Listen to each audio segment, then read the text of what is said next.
Shalom, shalom lovers of God. Welcome back. Senang kita berjumpa kembali. Terima kasih untuk dukungan semua para lovers of God selama ini. Semoga channel ini boleh membawa nuansa baru dan boleh menjadi berkat buat kita semua. Tuhan Yesus memberkati Anda semua. Nah, kali ini guys, kita akan belajar dari kisah keledai tunggangan Yesus. Guys, ketika Tuhan Yesus akan memasuki kota Yerusalem, menjelang peristiwa penyalibannya, Tuhan Yesus memasukinya dengan menaiki seekor keledai muda.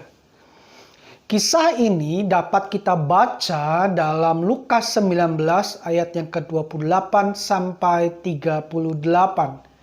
Tapi kita akan fokus saja pada ayat 28 sampai 30 saja. Ayatnya berkata demikian guys. Lukas 19 ayat 28 sampai 30. Dan setelah mengatakan semuanya itu, Yesus mendahului mereka dan meneruskan perjalanannya ke Yerusalem. Ketika ia telah dekat Betfage dan Betania yang terletak di gunung yang bernama Bukit Zaitun, Yesus menyuruh dua orang muridnya dengan pesan, "Pergilah ke kampung yang di depanmu itu. Pada waktu kamu masuk ke situ, kamu akan mendapati seekor keledai muda yang tertambat, yang belum pernah ditunggangi orang. Lepaskanlah keledai itu dan bawalah kemari."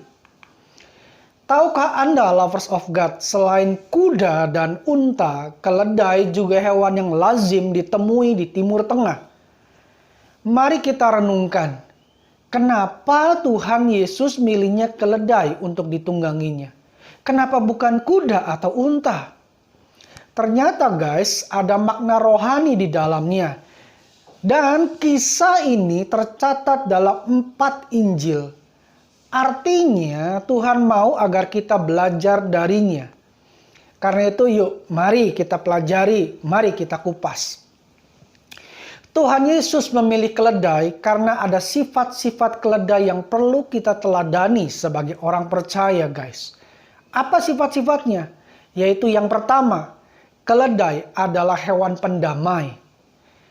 Keledai tidak suka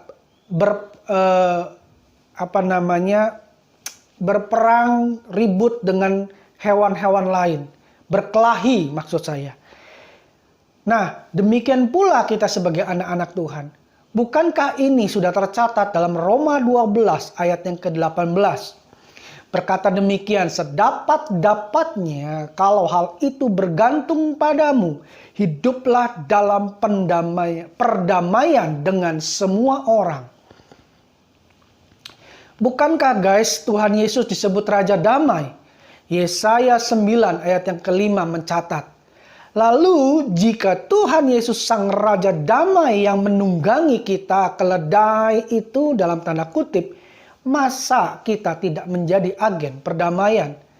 Masa kita menjadi orang-orang Kristen yang senang berkelahi, senang ribut, senang adu mulut dengan banyak orang, senang berdebat untuk hal-hal yang remeh-temeh?"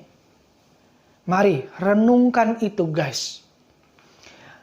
Yang kedua, sifat yang kedua dari keledai. Keledai punya memori yang bagus ternyata.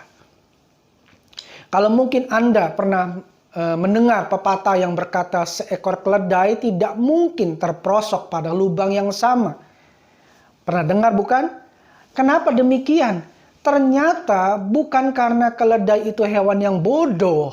Tapi keledai justru punya memori yang bagus. Punya daya ingat yang bagus ternyata guys. Bahkan keledai bisa menghafal jalan-jalan yang dilaluinya sampai 25 tahun ke belakang.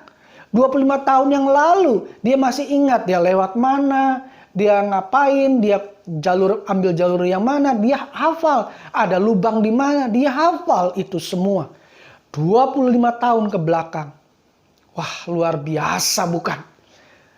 Lalu apa makna rohaninya buat kita? Makna rohaninya adalah agar Tuhan mau agar kita selalu punya ingatan. Ingatan akan apa? Ingatan akan kebaikan Tuhan.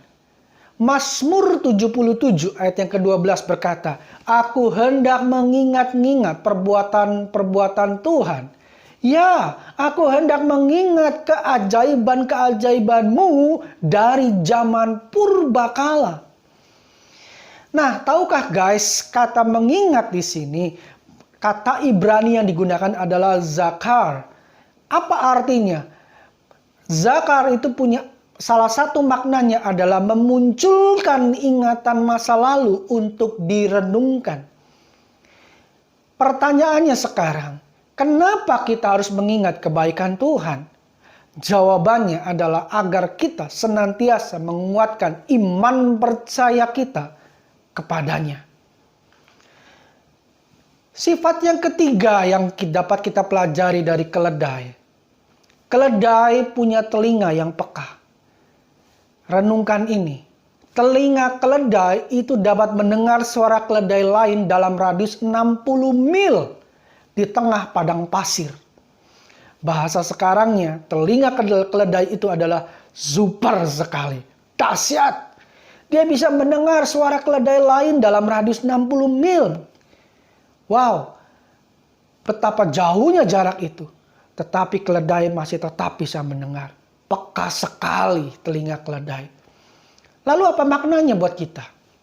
Tuhan mau agar kita juga punya telinga yang peka untuk mendengar suaranya.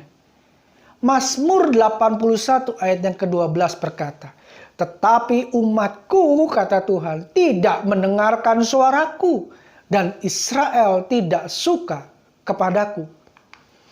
Ayat ini guys adalah ayat bercerita tentang keluh kesah Tuhan atas umatnya.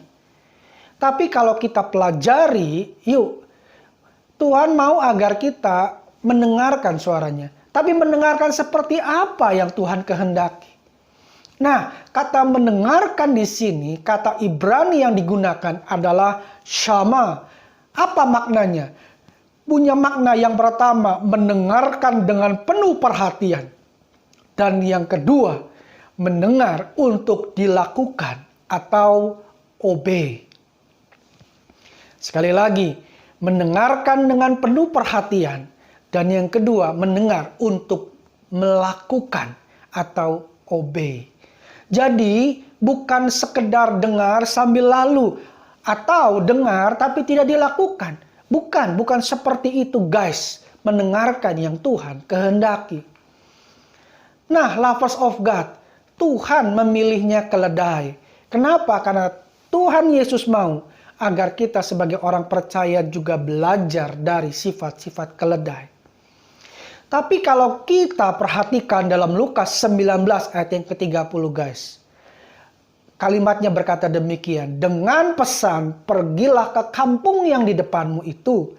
Pada waktu kamu masuk ke situ, kamu akan mendapati seekor keledai muda yang tertambat, yang belum pernah ditunggangi orang. Lepaskanlah keledai itu dan bawalah kemari." Tuhan Yesus mengatakan keledai muda yang belum pernah ditunggangi. Tuhan Yesus mau menaiki keledai muda yang belum pernah ditunggangi. Jadi bukan sekedar seekor keledai saja guys, tetapi harus muda dan belum pernah ditunggangi. Rumusnya seperti ini guys. Tidak ada kalimat yang tertulis dalam Alkitab kita yang tanpa maksud tujuan Tuhan. Lalu apa maksud Tuhan atas kalimat itu? Muda dan belum pernah ditunggangi itu berbicara tentang kepolosan, ketulusan, dan idealis.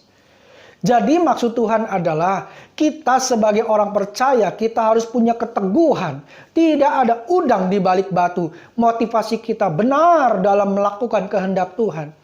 Kita tidak melakukan kehendak Tuhan. Kita tidak mendengar suara Tuhan dan melakukannya dengan maksud tersembunyi di dalamnya. Tetapi kita melakukan karena kita sungguh-sungguh mengasihi Tuhan. So guys, bagaimana dengan kita? Mari para lovers of God, biarlah lewat renungan ini kita terus diajar untuk mengerti apa sih maunya Tuhan. dan kita pun melakukan kehendak-Nya. Haleluya. So guys, see you next episode. Tuhan Yesus memberkati kita semua. God bless you. Dan ini manaku.